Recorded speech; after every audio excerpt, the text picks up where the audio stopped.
നമസ്കാരം. അടുത്തിടെയാണ് നടി രേണു സുധിന് ക്യാൻസറാണെന്ന് ഡോക്ടർമാർ സ്ഥിരീകരിച്ചതും.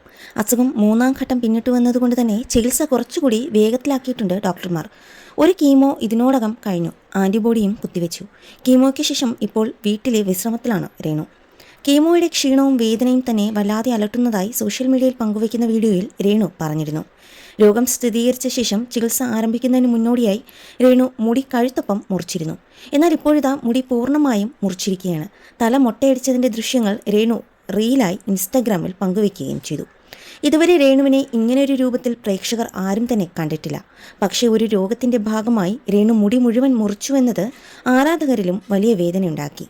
കണ്ടിട്ട് സഹിക്കാനാവുന്നില്ല എന്നാണ് ഏറെയും കമൻറ്റുകൾ. രേണുവിൻ്റെ തലയിൽ ചേച്ചി തലോടി ആശ്വസിപ്പിക്കുന്നതും വൈറൽ വീഡിയോയിൽ കാണാം. ഡോക്ടറുടെ നിർദ്ദേശപ്രകാരമാണ് രേണു മുടി പൂർണ്ണമായും മുറിച്ചു നീക്കിയത്. കീമോയും മറ്റ് ചികിത്സകളിലും തുടർന്നും നിരവധി രേണുവിന് ബാക്കിയുണ്ട്. ക്യാൻസർ ബാധിക്കുമ്പോൾ മുടി കൊഴിയുന്നത് ക്യാൻസർ മൂലമല്ല, മറിച്ച് നൽകപ്പെടുന്ന ചികിത്സകൾ, പ്രത്യേകിച്ച് കീമോതെറാപ്പി, റേഡിയേഷൻ മൂലമാണ്. ക്യാൻസർ കോശങ്ങളെ നശിപ്പിക്കാൻ ഉപയോഗിക്കുന്ന ഈ ചികിത്സകൾ മുടി വളരുന്ന കോശങ്ങളെ കൂടി ബാധിക്കുന്നതിനാലാണ് മുടി കൊഴിയുന്നതും. എന്നാൽ ചികിത്സ തുടങ്ങുന്നതിന് മുമ്പ് മുടി വെട്ടുന്നത് കൊഴിച്ചിൽ ഉണ്ടാക്കുന്ന മാനസിക വിഷമം കുറയ്ക്കാൻ സഹായിക്കും. മുടി കൊഴിച്ചിൽ തടയാൻ സ്കാൽപ് കൂളിംഗ് ക്യാപ്സ് പോലെയുള്ള മാർഗ്ഗങ്ങൾ ചില ചികിത്സാ കേന്ദ്രങ്ങളിൽ ലഭ്യമാണ്.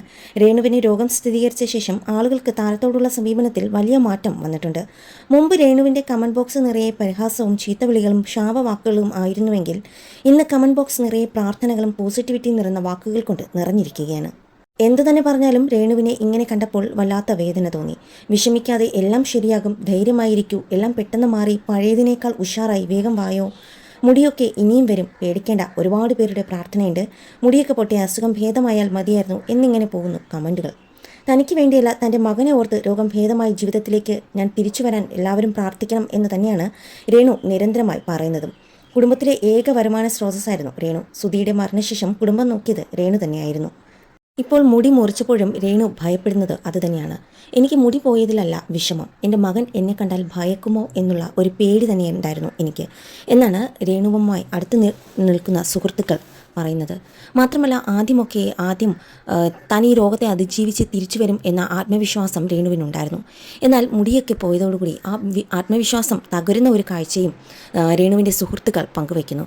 പക്ഷേ അങ്ങനെയൊന്നുമല്ല, രേണു തിരിച്ചു വരണം, അതും പൂർണ്ണ ആരോഗ്യത്തോടു കൂടി. ക്യാൻസർ ചികിത്സയിലുള്ള രേണു ഇപ്പോൾ ശാരീരികമായി നല്ല തളർന്നിട്ടുണ്ട്. കുടുംബത്തിൻ്റെയും ജനങ്ങളുടെയും പിന്തുണയും പ്രാർത്ഥനയുമാണ് രേണുവിൻ്റെ ഇപ്പോഴത്തെ ആശ്വാസവും. അസ്വസ്ഥതകളും ബ്ലീഡിങ്ങും വേദനയും ഒക്കെ എനിക്കുണ്ട്. ഞാൻ കുഞ്ഞിലേ മുതലേ ദൈവവിശ്വാസിയാണ്. പ്രാർത്ഥനയുമായി നടന്ന ആളാണ്. കുറേ നാളായി തിരക്ക് മൂലം ഓടി നടക്കുകയായിരുന്നു. രോഗശയ്യയിൽ ആയപ്പോഴാണ് ദൈവത്തെക്കുറിച്ച് കൂടുതൽ മനസ്സിലാക്കിയത്.